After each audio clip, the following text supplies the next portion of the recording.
ঘরে বিরিয়ানি মশলা তৈরি করছো অথচ রেস্টুরেন্টের স্বাদ আসছে না বা গন্ধ আসছে না।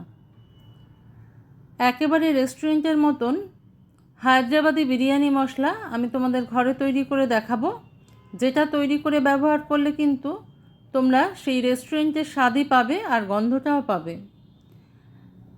ঘরোয়া কিছু মশলা দরকার হয়, সঙ্গে রয়েছে একটা সিক্রেট মশলা যেটা আমি তোমাদের দেখাবো, যেটা দিলে কিন্তু একেবারে হায়দ্রাবাদি বিরিয়ানি মশলার গন্ধ তোমরা ঘরে বসেই পাবে। বিরিয়ানি মশলা তৈরির জন্য আমরা এক একটা বিরিয়ানিতে এক এক রকম মশলা ব্যবহার করে থাকি। আজকে আমি তোমাদের সঙ্গে শেয়ার করব হায়দ্রাবাদি বিরিয়ানি মশলার সেই সিক্রেট রেসিপি, যেটা তৈরি করলে তোমরা রেস্টুরেন্টের স্বাদ কিন্তু ঘরে বসেই পাবে। এই বিরিয়ানি মশলাটা তৈরি করে তোমরা স্টোর করেও রেখে দিতে পারো অনেক দিন পর্যন্ত। তো আজকে আমি একটু বেশি পরিমাণে তৈরি করে নিয়েছি, যাতে অনেক দিন ধরে ব্যবহার করা যায়। এটা শুধু বিরিয়ানিতে নয়, চিকেনের যে কোনো প্রিপারেশানে, ডিমের যে কোনো প্রিপারেশানে পুরো হায়দ্রাবাদি স্টাইল পেতে হলে কিন্তু এই মশলাটা তৈরি করে নিতে হবে। দেখো, এখানে আমি নিয়ে নিয়েছি দুটো জায়ফল, জয়িত্রী, এটা পিপল আছে, লবঙ্গ, বড় এলাচ, কসুরি মেথি, ছোট এলাচ, শুকনো লঙ্কা। এছাড়াও কিছু কিছু মশলা লাগবে, যেটা আমি তোমাদের করতে করতে দেখিয়ে দেবো। আর যেটা একদম লাগবে সেটাও আমি তোমাদের দেখিয়ে দেবো, সেই সিক্রেট মশলাটা কী, যেটা দিলে হায়দ্রাবাদি বিরিয়ানি মশলাটা একেবারে পারফেক্ট রেস্টুরেন্টের মতন স্বাদ পাবে। তো আমি একটা কড়াই নিয়ে নিয়েছি এখানে, যেটার মধ্যে আমি এটাকে একটু শুকনো অবস্থায় ভেজে নেব। পিপিলটা তোমরা অবশ্যই চেনো, এটা পিপিল, এটা গরম মশলা তৈরিতে ব্যবহার করা হয়। এমনি আমাদের শরীরে সর্দি কাশি হলে কিন্তু পিপিলটা খুব উপকারী, শুধু শুধু চিবিয়ে খেলেও কিন্তু ভীষণ উপকার হয় কাশিতে। আমি একটা পাত্রের মধ্যে সব কিছু ঢেলে নিয়েছি দেখো। এবার আরও কিছু মশলা আমাকে এর মধ্যে যোগ করতে হবে। এবার আমি এখানে দিয়ে দেবো গোলমরিচ, গোটা গোলমরিচ। যেহেতু আমি বেশি পরিমাণে তৈরি করছি সেহেতু একটু বেশি পরিমাণে দিলাম। দিয়ে দিলাম সাজিরে, নর্মাল জিরে নয়, এটা সাদা জিরে আছে বা সাজিরে বলা হয়ে থাকে এখানে। দিয়ে দিলাম তেজপাতা, দারচিনি, মৌরি, এগুলো কিন্তু সব কিছু একই মাপের হবে। এবার দিয়ে দেবো সেই সিক্রেট মশলাটা। এটা হচ্ছে পাথর ফুল বা স্টোন ফ্লাওয়ার বা কালপাশিও বলে।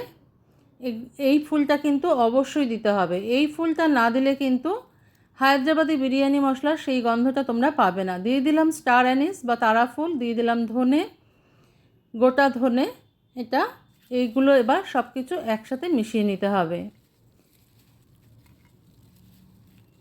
এই স্টোন ফ্লাওয়ার বা পাথর ফুলটা কিন্তু তোমরা খুব সহজেই অনলাইন পারচেস করতে পারো, অথবা যে কোনো বড় মুদির দোকান থেকেও কিন্তু তোমরা কিনে নিতে পারো। এবার আমি কিছুক্ষণ সময় মিডিয়াম টু লো ফ্লেমে এই মশলাগুলোকে ভেজে নেব মানে ড্রাই রোস্ট করে নেব।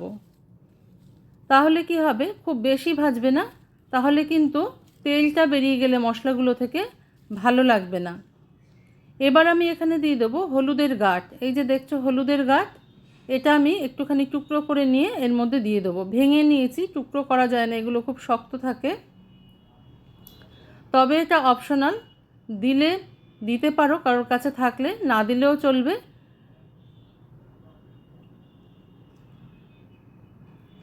5 মিনিট আমি মিডিয়াম টু লো ফ্লেমে এটাকে ভালো করে ভেজে নিয়ে ঠান্ডা করে নিয়েছি। এবার আমি এটাকে গুঁড়ো করে নেব। একবার গুঁড়ো করে নিয়েছি, আরেকবারও এরকম ভাগে ভাগে গুঁড়ো করে নিতে হচ্ছে আমাকে, কারণ এটার পরিমাণটা অনেকটা বেশি আছে।